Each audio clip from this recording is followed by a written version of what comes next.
ஆனால் இந்த 2024 நாடாளுமன்ற தேர்தலிலே தமிழகத்தை பொறுத்த வரைக்கும் திமுக அதிமுக தான். அவர் ஆளுநர் பதவி அந்த பதவியை அனுபவித்து விட்டு ரசித்து விட்டு ஏன் ருசித்து விட்டு இப்போது தேர்தலுக்கு ஒரு 10 நாட்களுக்கு முன்பாக அந்த பதவியை ராஜினாமா செய்கிறேன். தென்சென்னை மக்களுக்கு மழை வெள்ளம் பாதிக்கப்பட்ட ஏதாவது உங்கள் கையினால் ஒரு 10 ரூபாய் உணவு பொருட்கள் அந்த மக்களுக்கு கொடுத்து இந்த மழை வெள்ளத்தில் மக்கள் பாதிக்கப்பட்டிருக்கூடிய அந்த நேரத்தில் கூட நீங்கள் திமுக மீது பழி போட்டு விட்டு நீங்கள் எல்லாம் ஒத்த ரூபாய் உதவி செய்த நபர் தான் நீங்கள். எனக்கு மக்களோடு பயணிப்புடன் பிடிக்கும் என்று சொல்லக்கூடிய அக்கா தமிழிசை அவர்கள் பின்பு எதற்கு ஆளுநர் பதவி செஞ்சிருக்க உச்ச நீதிமன்றமே ஆளுநர் என்பது மக்களால் தேர்வு செய்யப்பட்ட பதவி அல்ல. ஜெயலலிதா அம்மையாரை பற்றி எம்ஜிஆர் அவர்களை பற்றி பேசி நாடியில் எதுக்கு மலர் தூங்கினார். அப்போது பாஜக கட்சியில சொல்லிக் கொள்ளும் வகையில எந்த தலைவரும் இல்லை. அதாவது தனிநபர் வருமானம் கேடிபி எல்லாம் வந்து படிப்பா பாமர மக்கள் சொல்லி ஏமாத்துங்க சார்.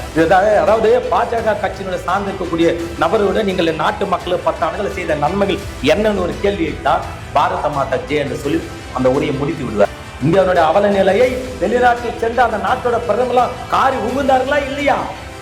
பெண்களுடைய புடையில கட்டி மறைத்தார்களா இல்லையா? பாமனத்தை போட்டு மகளை ஏவி மூல தலைவு செய்து சீமான் அவர்கள் அங்கே நிப்பாட்டி இருப்பது என்பது வெட்கக்கேடானது.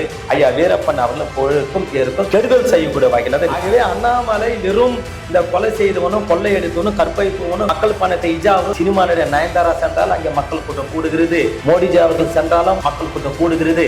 நயன்தாரா பெண் நடிகை, மோடி ஆண் நடிகர், இவ்வளவுதான் வித்தியாசம். இல்லாத வாக்குகளை கூடுதலா எப்படி 6 லட்சம் 7 லட்சம் வாக்குகள் அங்கே இருக்கும். இவிஎம் மிஷின் ஒன்று இல்லாமல் வாக்குச்சீட்டு முறைக்கு மத்திய பாஜக அரசு தேர்தலை சந்தித்தால் நாடு முழுவதும் 25 சீட்டு கூட எல்லாம் வெற்றி பெற முடியும். நாடு முழுவதும் இந்த இவிஎம் மிஷினை கொண்டு வந்தது காங்கிரஸ் வந்து மிகப்பெரிய தவறு இருக்கிறது.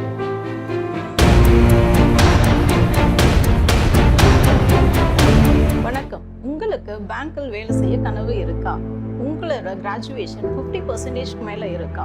உங்களுடைய வயசு 26க்கு மிகாமல் இருக்கா? உங்களோட கனவை நினைவாக்க ஐபிபி சென்னையில ஜாயின் பண்ணுங்க. பிரைவேட் பேங்க்ஸ்ல வேலையில சேருங்க. மேலும் விவரங்களுக்கு கீழே உள்ள இணையதளத்தை அணுகவும். வணக்கம் திரு ஜிஜி சிவா அவர்களே. இன்று நியூஸ் டுடே இந்தியா நியூஸ் சேனலுக்கு திரு ஜிஜி சிவா அவர்களை வரவேற்கிறேன். தேசிய முன்னேற்ற கழகத்தின் நிறுவன தலைவரும் மற்றும் திமுக ஆதரவாளர் திரு ஜிஜி சிவா அவர்களே வரவேற்கிறேன். வணக்கம். இந்த சேனலுக்கு வந்ததுக்கு நீங்க நன்றி. இன்னைக்கு நம்ம ஒரு பரபரப்பான அரசியல் சூழ்நிலையில் இருக்கும். நம்ம எலெக்ஷனை பற்றி நாடு முழுவதும் நிறைய விமர்சனங்கள் போயிட்டு இருக்கு. ஒரு வேட்பாளரை பற்றி சில கருத்துக்கள் போயிட்டு இருக்கு. உங்களோட கருத்து பிரகாரம் திமுக வந்து ஒரு வாஷ் அவுட் சிச்சுவேஷன்ல இருந்தது. லாஸ்ட் டைம் வாஷ் அவுட் பண்ணோம். இந்த வாட்டி அதை பண்ணுவோம்னு எந்த அளவுக்கு உங்களுக்கு நம்பிக்கை இருக்கு? நிச்சயமாக 2019 நாடாளுமன்ற தேர்தலிலே திராவிட முன்னேற்ற கழகத்தினுடைய அருமை தலைவர் திரு தளபதி அவர்களுடைய வியூகத்தில் மக்கள் பக்கம் நின்று அவர் மக்கள் பணியாற்றிய அந்த வேகத்தில் கிட்டத்தட்ட தமிழ்நாடு புதுச்சேரி இரண்டையும் சேர்த்து 39 தொகுதிகளை திமுக தலைமையில கைப்பற்றியது. ஆனால் இந்த 2024 நாடாளுமன்ற தேர்தலிலே 40 தொகுதிகளிலும் தமிழகம் மற்றும் புதுச்சேரியில் 40 தொகுதிகளையும் திமுக தோழமை கட்சிகள் மிக வலிமையான தளத்தில் நின்று கொண்டிருக்கிறது. வெற்றி பெறுவதில் யாருக்கும் இருவேறு கருத்துக்கள் வேண்டாம். ஏனென்றால் எதை வைத்து சொல்லுகிறேன் என்று பார்த்தால் 2019 விட இந்த 2024 நெருங்கி வந்திருக்கூடிய இந்த சூழலில் 2014, 24 10 ஆண்டு காலம் மத்தியில் ஆட்சியாக இருக்கக்கூடிய பாஜக கட்சி இந்த நாட்டு மக்களுக்கு வெறும் துரோகத்தை தவிர வேற எந்த விதமான நன்மைகளும் செய்யவில்லை. அப்போது இதுவெல்லாம் தமிழகத்தில் இந்தியாவுக்கே வழிகாட்டியாக இருக்கக்கூடிய தமிழகத்தில் தொடர்ந்து மதவாத சக்திகள் என்னவெல்லாம் இந்த நாட்டு மக்களுக்கும் குறிப்பாக தமிழ்நாட்டு மக்களுக்கும் தீமைகள் செய்திருக்கிறது என்பதை அவர்கள் தெள்ள தெளிவாக தமிழக மக்கள் நன்கு புரிந்திருக்கிறார்கள், தெரிந்திருக்கிறார்கள். ஆகவே அதை வைத்து தான் சொல்லுகிறேன், 40 தொகுதிகளில் நாடாளுமன்ற தேர்தலில் திமுக தோழமை கட்சிகள் மாபெரும் வெற்றி பெறும். ஏனென்றால் இவர்கள் தமிழகத்திலே பாஜக கட்சி ஒரு வலிமையான தோட்டத்தில் இருக்கிறது, திமுக பாஜக என்கின்ற அந்த மாய பிம்பத்தை கொண்டு வர அப்படியெல்லாம் இல்லை. தமிழகத்தை பொறுத்த வரைக்கும் திமுக அதிமுக தான். அப்போது திமுக 40 தொகுதியில் வென்றாலும் கூட 2ஆம் இடத்தில் பிடிப்பது அதிமுக என்பது யாரும் மறுக்க முடியாது. திரு ஜிஜி சிவா அவர்களே, அவங்களோட வேட்பாளர்களை வந்து பாத்தீங்கன்னா அவங்க ஒன்னா தனித்தனியா, இப்போ உதாரணத்துக்கு சவுத் சென்னையில வந்து பாத்தீங்கன்னா கவர்னரையே ஒரு வேட்பாளராக அறிவிச்சிருக்கிறது வந்து ஒரு பெரிய விஷயம் இல்ல. ஒரு கவர்னரா இருந்திருக்காங்க அவங்க, அதுக்கப்புறம் அவங்க வந்து தலைவரா இருந்திருக்காங்க, கவர்னரா இருந்திருக்காங்க. இப்ப திருப்பி அவங்க உட்கார வைக்கிறது ஒரு பெரிய பலம் இல்லையா? அது ஒரு அசூர பலத்தை வந்து நீங்க எப்படி எதிர்கொள்ள முடியும்? முடியும். நாம் அந்த அடிப்படையில் பார்க்க முடியாது. தமிழிசை சவுந்தரராஜன் அவர்கள் முதலில் இங்கு தமிழக பாஜக மாநில தலைவராக இருந்தார். அதற்கு பிறகு அந்த மாநில தலைவர் வேற ஒரு வந்தவுடன் கொடுத்து விட்டு இவர் ஆளுநர் பதவி அசராமல் அலுங்காமல் குலுங்காமல் இவர் அந்த பதவியை அனுபவித்து விட்டு ரசித்து விட்டு ஏன் ருசித்து விட்டு இப்போது தேர்தலுக்கு ஒரு 10 நாட்களுக்கு முன்பாக அந்த பதவியை ராஜினாமா செய்கிறேன், எனக்கு வாக்களிகள் என்றால் மக்கள் பணி செய்திடல. மக்கள் பணி செய்து விட்டு நான் கேட்கிறேன், இவரை நான் எனக்கு தென்சென்னையில் தான் வீடு என்று சொல்லக்கூடிய அக்கா தமிழிசையை பார்த்து கேட்கிறேன். தென்சென்னையில் வீடு என்று சொல்லுகிறீர்களே, ஒரு ஆளுமை மிக்க ஒரு பதவியில் ஆளுநர் பதவியில் இருந்திருக்கிறீர்களே நீங்கள். தென்சென்னை மக்களுக்கு மழை வெள்ளம் பாதிக்கப்பட்டு ஏதாவது உங்கள் கையினால் ஒரு 10 ரூபாய் உணவுப் பொருட்கள் அந்த மக்களுக்கு கொடுத்திருக்கிறீர்களா? மாறாக நீங்கள் ஆளுநர் என்கின்ற அந்த பதவியை மறந்து பாஜக கட்சியினுடைய பொறுப்பாளராகவே நீங்கள் நினைத்துக் கொண்டு இந்த மழை வெள்ளத்தில் மக்கள் பாதிக்கப்பட்டிருக்கூடிய அந்த நேரத்தில் கூட நீங்கள் திமுக மீது பழி போட்டு விட்டு நீங்கள் எல்லாம் ஒத்த ரூபாய்க்கு உதவி செய்த நபர் தானே நீங்கள். அப்போது எப்படி நீங்கள் உங்களை எப்படி அந்த மக்கள் ஏற்பார்கள்? நான் ஆளுநர் பதவியை ராஜினாமா செய்து விட்டேன், எனக்கு மக்களோடு பயணிப்பதான் பிடிக்கும் என்று சொல்லக்கூடிய அக்கா தமிழிசை அவர்கள் பின்பு எதற்கு ஆளுநர் பதவிக்கு சென்றீர்கள்? நீங்கள் சொல்லுங்கள். அது பாருங்க, இப்போ தலைமைக்கு என்ன ஆளுநர் பதவி என்பது போஸ்ட்மேன் பதவி என்று மதிப்பிற்குரிய திமுக தலைவர் தெளிவாக பலமுறை பதிவிட்டிருக்கிறார். மற்ற மாநிலத்தில் இருக்கக்கூடிய எதிர்கட்சியில் பதிவிட்டிருக்கிறது. குறிப்பாக உச்சநீதிமன்றமே ஆளுநர் என்பது மக்களால் தேர்வு செய்யப்பட்ட பதவி அல்ல, நீங்கள் கவனமுடன் செயல்படுங்கள், நீங்கள் மதிப்பளிங்கள் என்று பலமுறை தலையில் குட்டு வைத்திருக்கிறார். அம்மையார் ஜெயலலிதா அம்மையார் பர்கூர் தொகுதியிலே டெபாசிட் இருந்த வரலாறு தமிழகத்தில் இருக்கிறது. அம்மையார் ஜெயலலிதா அம்மையாருக்கு அந்த நிலைமை என்று சொன்னால் ஆளுநர் தமிழிசை அவர்கள் எந்த நிலைமை? நீங்கள் ஒப்பிட்டு மக்கள் மீதில் பேசுங்களேன். அதாவது தலைமையில என்ன சொல்றாங்களோ அதுதான் அவங்க. எந்த தலைமை சொல்லுகிறார்? அவங்க தலைமையில என்ன? அவங்க தலைமை கட்சியே இல்லை சார். தமிழக பாரதிய ஜனதா கட்சி என்பது வளரவே இல்லை என்பது நிதர்சனமான உண்மை. இல்லையே, 4 தொகுதி அவங்களும், அதாவது 4 தொகுதி பண்ணாங்க. 4 சட்டமன்ற தொகுதி என்பது அதிமுக கட்சியினுடைய வெற்றி நீங்கள் சுவைத்திருக்கிறது, அவ்வளவுதான். உங்களுக்கான அப்படி சொல்ல முடியாது. ஏன்னா ஒரு எம்பி தொகுதி இப்போ கன்னியாகுமரியில ஒரு எம்பி தொகுதி எடுத்தாங்க இல்லையா அவங்க. சரி, ஒரு எம்பி தொகுதி எடுத்தாங்களா அப்படி நம்ம சொல்றோம். தமிழ்நாட்டில் இல்ல நீங்க எப்படி சொல்ல? கோயம்புத்தூரில் அப்போது சட்டமன்ற உறுப்பினராக வானதி சீனிவாசன் வெற்றி பெற்றதற்கு அந்த பாஜக பலம் என்று சொல்ல வருகிறீர்களா? சொல்ல முடியும். எதற்கெடுத்தாலும் தமிழகத்தில் பாஜக வளர்ந்து விட்டது என்று சொல்லக்கூடிய அண்ணாமலை அவர்கள், இதே நீங்கள் கோயம்புத்தூரில் இப்போது இருக்கக்கூடிய தளத்தில் இருக்கக்கூடிய வானதி சீனிவாசன் பாஜக கட்சியினுடைய சட்டமன்ற உறுப்பினர். உங்களுக்கு இந்த செல்வாக்கு இருந்தும் டெல்லியில் இருக்கக்கூடிய பாரத பிரதமர் நீங்க அழைத்து வந்து ரோடு ஷோ ஒன்றை நடத்தினீங்க. மக்கள் இருந்தார்கள் அந்த சாலையில? நியாயமாக பதில் சொல்லுங்க. மக்கள் இருந்தார்களா சாலையில? வெட்ட வெளிச்சமாக இருந்தது. இதெல்லாம் காணொலி சமூக வலைத்தளம் மூலமா குறிப்பாக முன்னணி நிறுவன தொலைக்காட்சியில பார்த்தோமே, மறுக்க முடியுமா? ஒரு சட்டமன்ற உறுப்பினர் கட்சியை சார்ந்து இருக்கக்கூடிய அந்த இடத்திலே பாரத பிரதமரை அழைத்து வந்து நீங்கள் ஒரு ரோடு சேவை நடத்தி அங்கே சாலைகளிலே மக்களே இல்லை. திருப்பூரில் ஒரு மாநாடு, ஒரு பொதுக்கூட்டம் என்று சொன்னீர்கள். அங்கே வந்த பிரதமர் என்ன சொல்லுகிறார்? இப்போது என் மக்கள் என் மண் என்று சொல்லுகிறார். அப்போது அந்த பாத யாத்திரை அண்ணாமலையுடைய பாதத்தை வெற்றி பெற்றது உண்மை என்று சொன்னால் ஏன் பாரத பிரதமர் அதை பற்றி பேசணும்? முக்கியமாக ஜெயலலிதா அம்மையாரை பற்றி, எம்ஜிஆர் அவர்களை பற்றி பேசி மேடையில் எதற்கு மலர் தூவினார்? அப்போது பாஜக கட்சியில சொல்லிக் கொள்ளும் வகையில எந்த தலைவரும் இல்லை என்பது கட்சி தான். 75 வருஷம் நம்மளோட சுதந்திர வரலாற்றுல பாத்தீங்கன்னா 40-50 வருஷத்துக்கு முன்னாடி இருந்து தீகா இருக்கு. தீகாவில இருந்து வெளியே வந்தது தான் அதிமுக, திமுக எல்லாமே. அவங்க தானே முதல் தலைவர், அவங்கள பத்தி தானே பேசி ஆகணும். இப்போ ஒரு இன்னொரு கட்சி தலைவர் பேச தவறு என்று சொல்லவில்லை. நீங்கள் பாஜக அதிமுக கூட்டணி இல்லை ஒன்று. இதே 2014-13 காலகட்டத்திலே 14க்கு பிறகு இதே மோடிஜி அவர் என்ன பேசினார்? அதிமுக குற்றம் சொல்லி பேசியிருக்கிறார், அது ஊழல் கட்சி என்று பேசியிருக்கிறார். அதே வாயால் நல்ல ஆட்சி கொடுத்திருக்கிறது அதிமுக சொல்லுது யாரை ஏமாற்றுவது? உச்ச நீதிமன்றத்தால் ஊழல் குற்றவாளி என்று சொல்லக்கூடிய அம்மையாரை பார்த்து ஒரு மக்களால் தேர்வு செய்யப்பட்ட ஒரு இந்திய நாட்டு பிரதமர் நீங்கள் நல்ல ஆட்சி கொடுத்தார், நல்லவர் வல்லவர் என்று பேச உங்களுக்கு தகுதியா? இது நியாயமா? இன்னைக்கு உலக வரலாற்றுல பாத்தீங்கன்னா நீங்க நம்ம உலக பொருளாதாரத்துல நம்ம தானே, இந்தியா தானே இன்னைக்கு மிக வேகமா வளரக்கூடிய ஒரு டெமோக்ராட்டிக்கல் கண்ட்ரியா இந்தியா தானே இருக்கு. எந்த நாடு? இப்ப சைனாவும் இல்ல, அமெரிக்கா இல்ல. அதுதானே உண்மை. எந்த கோமாளி சார் சொன்னது? உண்மை அதுதான். இந்திய நாட்டுடைய பொருளாதாரம் வளர்ந்து தூக்கி நிமிர்ந்து இருக்கிறது எந்த கோமாளி சொன்னது? பாஜக சங்கி கோமாளி கூட்டங்கள் தான் சொல்லுகிறது. காரி உழுகிறார். அதாவது உலக வரலாற்றில் உலக நாடுகள் மத்தியிலே எந்தெந்த நாடெல்லாம் சந்தோஷமா இருக்கிற ஒரு பட்டியலை சென்ற வார ஆய்வுகள் சொல்லுகிறார். கேடு கட்ட இந்தியா ஆண்டு கொண்டிருக்கிற உங்களால் 129வது இடம் மட்டும் காரி துப்புகிறார். சந்தோஷமான பட்டியல நாடு இந்திய நாடு எந்த இடத்தில் இருக்கிறது? 129வது பட்டியல இருக்கிறது. வெக்கமாக இல்லையா? பொருளாதார உயர்த்த நிமித்தம் அதானே அம்பானியுடைய பொருளாதாரம் உயர்ந்தால் இந்திய நாட்டுடைய பொருளாதாரம் உயர்ந்து விட்டதா? யாரை இதை ஏமாற்றுறது? மோடி மாத்தான வேலை யாரிடம் சொல்லுகிறீர்கள்? வடக்கில வைத்துக் கொள்ளும், தமிழ்நாட்டில் வைக்க வேண்டாம். நம்ம இங்க எவரும் தயாராக இல்லை. நீங்க இப்படி சொல்ல வரீங்க. நம்மளோட ஜிடிபி, அதாவது தனிநபர் வருமானம், ஜிடிபியோ சரி, தனிநபர் வருமானம், கேடிபி எல்லாம் வந்து படிப்பா பாமர மக்களுக்கு சொல்லி ஏமாத்துங்க சார். உண்மையை பேசுங்க. அதாவது பாஜக கட்சியினுடைய சார்ந்து இருக்கக்கூடிய நபரோட நீங்கள் நாட்டு மக்கள் 10 ஆண்டுகள் செய்த நன்மைகள் என்னன்னு ஒரு கேள்வியை தான் பாரத மாதா ஜெய் என்று சொல்லி அந்த உரையை முடித்து விடுவார். ஏன்னா அவரோட பதில் இருக்காது. அது போல உங்களோட ஒரு நியாயத்தை கட்ட நீங்க ஜிடிபி இல்ல மடைமாற்ற வேலை செய்யல. நியாயமா? இப்போ ரெண்டு விஷயம் இதுல நமக்கு இருக்கு. நம்மளோட எத்தனை சதவீத மக்கள் தனிநகர் வருமானத்தோட மேல வந்திருக்கும் இந்த 10 வருஷத்துல? வந்திருக்குமா இல்லையா? வந்திருக்குமா? போயிருக்கிறோம். வந்திருக்குமே. எங்க வந்திருக்கிறோம்? நம்மளோட தனிநபர் வருமானம் என்னவா இருந்தது? இன்னையோட தனிநபர் பாருங்க, தனி மனிதன் தனது சொந்த உழைப்பில மேலோங்க வந்திருக்கிறான ஒழிய ஒரு போதும் அரசு சார்ந்த கை நீட்டி அரசு சார்ந்த வழிகாட்டி இடத்துல இங்க எவரும் முன்னேறவில்லை. முன்னேறியது வெறும் 10 முதலாளி தான் இந்தியா முழுவதும். அதுல அம்பானியும் அடக்கம், டாட்டாவும் அடக்கம், பேட்டா செருப்பு கம்பெனியும் அடக்கம். இங்க நீங்களும் நானும் அடக்கம் அல்ல. எப்படி இல்ல? இப்ப தமிழ்நாட்டுல நீங்க சொல்றத ஒத்துக்கிறேன். இன்னைக்கு தமிழ்நாடு இந்திய அளவில் 2வது பெரிய பொருளாதாரம். அது பாஜக காரணம், மத்திய அரசு காரணமா? என்ன சார் மனசாட்சியில் பேசுறீங்க?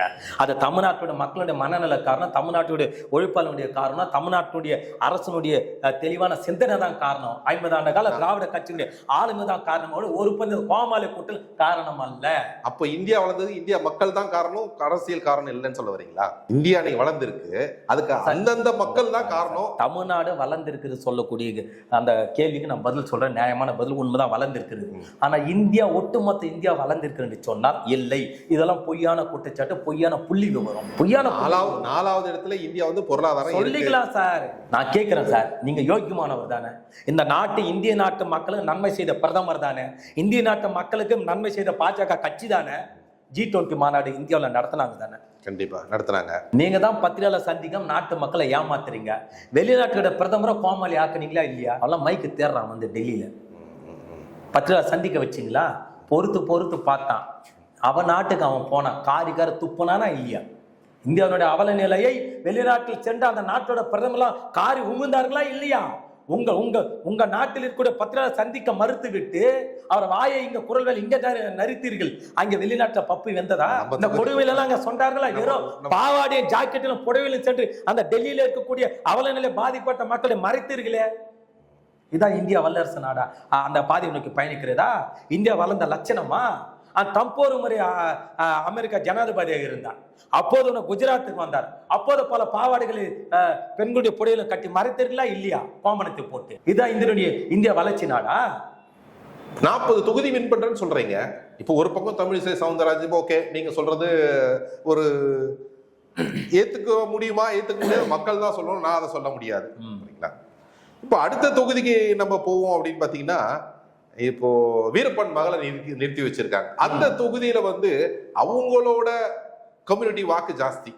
அந்த இடத்துல நீங்க எப்படி அதை வின் பண்ண முடியும் நீங்க நினைக்கிறீங்க? அதாவது தமிழகத்தில் இருக்கக்கூடிய இந்துக்களுக்கான கட்சி பாஜக என்று சொல்லியும் தமிழ்நாட்டில் இருக்கக்கூடிய இந்துக்கள் எப்படி அந்த பாஜக நாசமா போன கட்சி ஏற்கவில்லையோ, அந்த இந்துக்கள் எல்லாம் எப்படி திமுக சார்ந்து இருக்கக்கூடிய கட்சியில வாக்களித்து வெற்றி பெற செய்கிறார்களோ, அதே போன்று கிருஷ்ணகிரியில் இருக்கக்கூடிய அந்த வீரப்பன் அவருடைய சார்ந்து இருக்கக்கூடிய வன்னிய சமுதாய மக்கள் ஒருபோதும் வீரப்பன் அவர்களுடைய மகளுக்கு வாக்களிக்க மாட்டார்கள். அந்த நாம் தமிழர் கட்சிக்கு என்பது ஒரு சில வாக்கள் இருக்கிறது, அதுதான் பதியுமே ஒழிய அதற்கூட 2019 பதியப்பட்ட வாக்குகள், 2021 சட்டமன்ற பொதுத்தேர்தலில் பதியப்பட்ட வாக்குகள் கூட சரிவுதான் நாம் தமிழர் கட்சி சந்திக்கும். எதை வைத்து சொல்கிறேன்னு சொன்னால், ஐயா வீரப்பன் அவர்களுடைய தொலைநோக்கு சிந்தனை வேறு, அவருடைய தமிழ் தேசியமே வேறு. இந்த கோமாளி சீமான் அவர்கள் தமிழ் தேசியத்தை பிரிப்போதம் நடத்துகிறார். ஆனால் தமிழ் தேசியத்தை பேசிய ஐயா வீரப்பன் அவர்கள் கடைசி மூச்சு வரைக்கும் பாதிக்கப்பட்ட ஒடுக்கப்பட்ட மக்களுக்காக வாழ்ந்து மறைந்திருக்கிறார். அது மட்டும் அல்லாமல் ஐயா வீரப்பன் அவர்கள் தனது சமுதாயத்தை சார்ந்தவரே தவறு செய்தார் என்பதற்காக அவரையே அவர் கொன்று குவித்திருக்கிறார். அப்போது அவர் சாதி ஒரு பெரிய விதமாக தனது சாதிக்காக மட்டும் இயங்கக்கூடிய அந்த முன்னோட்டத்தில் ஐயா வீரப்பன் அவர்கள் இல்லை என்பது இதில் தலை தெளிவாக தெரிகிறது. ஆகவே வீரப்பன் அவர்களுடைய திரு வீரப்பன் அவர்களுடைய மகள் அங்கே தேர்தலில் நிற்பது என்பது ஒட்டுமொத்தமாக ஐயா வீரப்பன் அவர்களுடைய பெயருக்கு களங்கம் ஏற்படுத்துவதாக இது அமையும். இது தெரியாமல் அந்த வீரப்பன் அவருடைய மகள் அவர்கள் நாம் தமிழர் கட்சியில சேர்ந்து அவருடைய சீமானுடைய மூல செலவிக்கு பலியாக்கப்பட்டு இருப்பதாகத்தான் அரசியல் பலியை சொல்லுகிறேன், அரசியல் வளர்ச்சியை சொல்லுகிறேன். நாம் பார்க்க வேண்டும். ஐயா வீரப்பன் அவர்கள் பல ஆண்டுகளாக வனவாசத்தில் அவர் இருந்து அந்த மக்களுக்காக குரல் கொடுத்திருக்கிறார். அது மட்டுமல்ல, ஐயா வீரப்பன் அவர்களோடு இருந்த ஒரு நபர் ஒரு பாதிக்கப்பட்ட ஒடுக்கப்பட்ட மலைவாழ் பெண்மணியோட தவறாக நடந்து கொண்டார் என்பதற்காகவே கூட இருந்த நபரையும் கூட சுட்டி வீழ்த்திய மாவீரன் தான் வீரப்பன் அவர்கள். இப்பேற்பட்ட புகழுக்கும் பெயருக்கும் சொந்தக்காரன் ஐயா வீரப்பன் அவர்கள் ஏதோ ஒரு சாதிக்காக மட்டும் இயங்கினார் என்று சொல்லி சாதி வாக்கள் கிருஷ்ணகிரி பகுதியிலே விழும் என்று அவருடைய மகளை ஏவி மூல செலவு செய்து சீமான் அவர்கள் அங்கே நிப்பாட்டி இருப்பது என்பது வெட்கக்கேடானது. ஐயா வீரப்பன் அவர்கள் புகழுக்கும் பெயருக்கும் கெடுதல் செய்யக்கூடிய வகையில் அது தீங்காக அமையும் ஒழிய இது ஒருபோதும் நற்பெயராக அமையாது. வீரப்பன் அவருடைய மகள் தவறான வழிபாதையிலே தமிழ் தேசத்தில் சென்று கொண்டிருக்கிறார். இப்போ அடுத்தது நம்ம மாநில தலைவர் திரு அண்ணாமலை வந்து கோயம்புத்தூர் தொகுதியில் நிற்கிறாரு. அது ஒரு அசுர பலம் இல்லைங்களா? ஒரு அண்ணாமலைன்றது வந்து ஒரு மாநில தலைவர், அது மட்டும் இல்லை, அவர் வந்து ஒரு மிகப்பெரிய யாத்திரை ஒன்று நடத்தினாரு. அவரோட அலை வந்து ஒரு பெரிய லெவல்ல பேசப்படுது இல்லையா? மூடி அலை மாதிரி இங்க ஒரு அண்ணாமலை அலை இருக்கு. இல்ல, அண்ணாமலைக்கு அலை இல்லை, அலங்கோலம் தான் இருக்கிறது. அது எப்படி அண்ணாமலை அலை என்று சொல்ல முடியும்? அதாவது அண்ணாமலை தான் பிரதமரை அழைத்துக் கொண்டு அதே கோயம்புத்தூர் ரோடு ஷோ நடத்தினார். பிரதமருக்கே வராத கூட்டம் இந்த கேடு கட்ட அண்ணாமலைக்கு வருமா? ஒரு நாட்டோட பிரதமருக்கே ரோடு ஷோவில் மக்கள் இல்லை, வெறிச்சோடி கிடந்த சாலையெல்லாம் அண்ணாமலைக்கு எப்படி வருவார்கள்? ஆகவே அண்ணாமலை வெறும் இந்த கொலை செய்தவனும் கொள்ளையடித்தவனும் கற்பழிப்பவனும் மக்கள் பணத்தை இஜாவு ஆருத்ரா போன்ற கோல்டு நிலத்தில் கொள்ளையடித்தவனும் கூட்டு சேர்ந்து கொண்டு வெறும் பணத்தை வசூல் செய்து கொண்டு இவர்கள் பொறுப்புகளை கொடுத்து விட்டால் மட்டும் மக்கள் வாக்களித்து விடுவார்களா? அண்ணாமலை டெபாசிட் இருப்பார், எழுதி வைத்து. அண்ணாமலை மட்டுமில்ல, தமிழகத்தில் எந்தெந்த தொகுதியில எல்லாம் நாம் தமிழர் கட்சியும் குறிப்பாக பாஜக கட்சியுடைய வேட்பாளர் நிற்கிறார்களோ அனைவரும் டெபாசிட் எடுப்பாங்க. இப்போ நீங்க வந்து மோடிக்கு அலை இல்லைன்றீங்க, கூட்டம் இல்லைன்னு சொல்ல வரீங்க. திரு மோடி அவர்கள் வெளிநாட்டு பயணம் போனார்னா ஒட்டுமொத்த அந்த ஊர்ல இருக்க எல்லா இந்திய மக்களும் வந்து அவரை பாக்குறாங்களே, அப்ப அது எப்படி அலை இல்லைன்னு சொல்ல முடியாது? அப்படி அந்த கோணத்தில் பார்க்க முடியாது. இந்தியாவிலிருந்து வெளிநாட்டில் வாழக்கூடிய இந்திய நாட்டினுடைய மக்கள் அங்கே ஊரை விட்டு உறவு விட்டு கடலை தாண்டி அவர்கள் வசிக்கிறார்கள், வாழ்கிறார்கள். ஆக இந்தியாவில இருந்து யார் வந்தாலும், அது ராகுல் காந்தி அவர்களாக இருக்கட்டும், மோடிஜி அவர்களாக இருக்கட்டும், ஏன் இந்த இந்திய நடிகை, தமிழ்நாட்டு நடிகை யாராக இருந்தாலும் மக்கள் இந்தியாவிலிருந்து வருகிறார் அந்த ஏக்கத்தோடு நம் ஊர்க்காரர் வருகிறார் என்கின்ற, நம் நாட்டவர் வருகிறார் என்ற அந்த ஏக்கத்தோடு பார்க்கக்கூடிய மக்கள் தானே ஒழிய அதை வைத்துக்கொண்டு ஏதோ மோடிஜி அவர்கள் தான் அலைக்கடல திரண்டு வந்தார் ஆர்ப்பரித்த மக்கள் என்று பேசலாம் ஏற்படுதல்ல. சினிமா நடிகை நயன்தாரா சென்றால் அங்கே மக்கள் கூட்டம் கூடுகிறது, மோடிஜி அவர்கள் சென்றாலும் மக்கள் கூட்டம் கூடுகிறது. நயன்தாரா பெண் நடிகை, மோடி ஆண் நடிகர், இவ்வளவுதான் வித்தியாசம். கூட்டம் கூடுவது அனைவருக்கும் சமம்தான். இப்போ நீங்க வந்து இந்த இவிஎம் மிஷின்ல வந்து ஒரு பர்டிகுலர் கட்சிக்கு தான் விழுது அப்படின்னு சொல்றீங்களே, இது வந்து எலெக்ஷன் கமிஷனால அங்கீகரிக்கப்பட்டது. இது ரொம்ப வருஷமா வந்து நம்ம நாட்டில் யூஸ் பண்ணிட்டு தான் இருக்காங்க. அப்போ வேற எதிர்கட்சி ஜெயிக்கும் போது நம்ம அதை பத்தி பேசலையே. அது அப்படியே இல்லை. அதாவது இவிஎம் மிஷினை கொண்டு வந்தது காங்கிரஸ் ஆட்சி, காங்கிரஸில் தான் கொண்டு வந்தார்கள். ஆனால் கொண்டு வந்த காங்கிரஸ் அந்த இவிஎம் மிஷினில் கூட தில்லு முள்ளில் அவர் கையாளவில்லை. ஆனால் இவர்கள் மத்திய பாஜக அரசு கையாண்டிருக்கிறார்கள். ஏனென்றால் இது ஏதோ இவிஎம் மிஷினுடைய பிரச்சனை என்பது நாங்கள் ஏதோ 19 சொல்லவில்லை. அதாவது ஒரு சென்ற 2019 நாடாளுமன்ற தேர்தலில் வாக்கு எண்ணிக்கை பார்த்தால் ஒரு தொகுதியிலே 4.5 லட்சம் தான் இருக்கிறது என்று சொன்னால் 7 லட்சம் வரைக்கும் அங்கே வாக்கு பதிவானதாக பல தொகுதிகளில் இந்த வாக்கு சதவீதம் இருக்கிறது. அப்போ அந்த 4.5 லட்சம் வாக்கு சதவீதம் இருக்குது என்று சொன்னால் 3.25 லட்சம் தான் பதிவாகும். இல்லாத வாக்குகளை கூடுதலாக எப்படி 6 லட்சம் 7 லட்சம் வாக்குகள் அங்கே இருக்கும். இவர் இஷ்டத்துக்கும் அங்கே பதிவாதான் காரணம். ஆகவே இது மட்டுமல்ல, நாங்கள் வல்லரசு நாட்டை நோக்கி பயணிக்கிறோம் என்று சொல்லக்கூடிய மத்திய பாஜக அரசை பார்த்து கேட்கிறேன். வல்லரசு நாடுகளே வாக்குச்சீட்டு முறையை தான் ஜனநாயகத்தை கட்டுப்பட்டு ஜனநாயகத்தை தலைவணங்கி இன்று வரை அவர்கள் பயன்பாட்டு கொண்டு வந்திருக்கிறார்கள். நீங்கள் ஏன் இவிஎம் மிஷினை இருக்குது? ஆகவே இவிஎம் மிஷின் ஒன்று இல்லாமல் வாக்குச்சீட்டு முறைக்கு மத்திய பாஜக அரசு தேர்தலை சந்தித்தால் நாடு முழுவதும் 25 சீட்டு கூட எல்லாம் வெற்றி பெற முடியும். நாடு முழுவதும் சொல்லுகிறேன். ஏன்னா அந்த அளவுக்கு மக்கள் வெறுப்போடு இருக்கிறார்கள். மத்திய பாஜக அரசை பார்த்து. ஆகவே காங்கிரஸ் செய்த வரலாற்று பிழை எதுவென்று சொன்னால் இந்த இவிஎம் மிஷினை கொண்டு வந்தது காங்கிரஸ் மீது மிகப்பெரிய தவறு இருக்கிறது. ஆனால் காங்கிரஸ் கட்சி ஒரு 2-3 வருடங்களுக்கு முன்பில் இருந்தே இந்தியா முழுவதும் எதிர்கட்சிகளை திரட்டி, உங்களை போன்ற பத்திரிகை ஊடகங்களை திரட்டி, எங்களை போன்ற ஜனநாயக சக்திகளை திரட்டி இவிஎம் மிஷினுக்கு எதிராக போராடி இருக்க வேண்டும். அது மட்டும் நாட்டு மக்களிடத்திலே அந்த மன்னிப்பு கேட்டு இருந்தாலும் மக்கள் ஏற்றுக்கொண்டிருப்பார். நாங்கள் தான் இவிஎம் மிஷினை கொண்டு வந்திருக்கிறோம், ஆனால் இதில் இவ்வளவு தவறு இருக்கும் என்று நாங்கள் நினைக்கவில்லை, நாட்டு மக்களிடம் மன்னிப்பு கேட்கிறோம், இனி இவிஎம் மிஷின் இந்தியாவில் வேண்டாம் என்று இந்த தார்மீக அடிப்படையில் மக்கள் மத்தியில் கையெடுத்து கும்பிட்டு இருந்தால் இன்று மிகப்பெரிய மாற்றம் ஏற்பட்டு இருக்கும். உலக நாடுகள் கவனத்துக்கு சென்றிருக்கும். இவிஎம் மிஷின் இன்று இந்தியாவில் தடை செய்திருப்பார்கள். நாம் ஜனநாயகத்தை தாராளமாக சந்தித்திருக்கலாம் 100% உண்மையான முறையிலே. இப்போ வெறும் காங்கிரஸ்க்கு 130 தொகுதி தான் அப்படி வரும்னு சொல்றாங்க. 400 தொகுதியில 130 தொகுதி மட்டும்தான் சொல்ல வராங்க. ஸோ அப்படி இருக்கும்போது நீங்க எப்படி பாஜக ஜெயிக்கல? அப்படியல்ல, இதுவெல்லாம் பாரதிய ஜனதா கட்சியினுடைய ஆதரவு ஊடகங்கள் சொல்லக்கூடிய இந்த பொய்யும் பொருட்டும் பொய்யான ஆய்வினுடைய அறிக்கை தான். ஆக இந்தியா முழுவதும் கிட்டத்தட்ட 400 சில்லற நாடாளுமன்ற உறுப்பினர் பதவியில் இருக்கிறது. அப்போது அந்த எண்ணிக்கையிலே கிட்டத்தட்ட 285-90 வரைக்கும் காங்கிரஸ் அங்கே வடக்கில் இருக்கக்கூடிய சார்ந்திருக்கிற கட்சிகளுக்கே அங்கே பெரும்பான்மையாக வெற்றி பெறக்கூடிய சூழல் அமைந்திருக்கிறது. அதற்கு பிறகு கர்நாடகா இருக்கிறது, கேரளா இருக்கிறது, தமிழ்நாடு இருக்கிறது, இன்னும் சொல்லிக்கொண்டே போகலாம். அப்போ இதுவெல்லாம் சேர்த்தால் இதுவே கிட்டத்தட்ட 350 சீட்டுகள் குறைவில்லாமல், 330 350 சீட்டுகள் குறைவில்லாமல் இந்தியா கூட்டணி வெற்றி பெறுவதற்கான மிகப்பெரிய பிரகாசமான வாய்ப்புகள் இருக்கிறது. ஆனால் எதை நோக்கி இங்கே மக்கள் அச்சப்படுகிறார் என்று சொன்னால், நான் எதை அழைத்தினாலும் பாஜக தான் செல்கிறது என்ன அந்த பயத்தில் மக்கள் இருக்கிறார்கள், அச்சத்தில் இருக்கிறார்கள். ஆனால் உண்மை நிலவரம் என்னவென்று சொன்னால், வடக்கில் இருக்கக்கூடிய எதிர்கட்சிகள் இந்த இவிஎம் மிஷின் ஒரு கண்ணை வைத்து விழிப்புணர்வோடு இருந்தால் நிச்சயமாக இந்த இவிஎம் மிஷின் நடக்கக்கூடிய தில்லுமுல்லை தடுத்து பாஜக வெற்றியை தடுத்து விடலாம். உண்மையாக வெற்றி பெறக்கூடிய இந்தியா கூட்டணி வெற்றி பெற செய்யலாம். ஆகவே கிட்டத்தட்ட 320-350 சீட்டுக்கு மேலாக நிச்சயமாக இந்தியா கூட்டணிக்கு இந்தியா முழுவதும் வாய்ப்புகள் இருக்கிறது. இதுவெல்லாம் பாஜக கட்சியினுடைய ஆதரவு ஊடகங்கள் தான். வெறும் 130 சீட்டுகள் தான் இந்தியா கூட்டணி வெற்றி பெறும் சொல்வதெல்லாம் மக்கள் ஏற்றுக்கொள்ள மாட்டார். மக்களுடைய மனநிலை அதுவல்ல. இந்தியா முழுவதும் இந்தியா கூட்டணிக்கு வாக்களிக்க மக்கள் தயாராக இருக்கிறார். அந்த அளவுக்கு மக்கள் நொந்து போயிருக்கிறார்கள் இந்த மத்திய பாஜக அரசினுடைய அவல நிலையில். வணக்கம் சார்.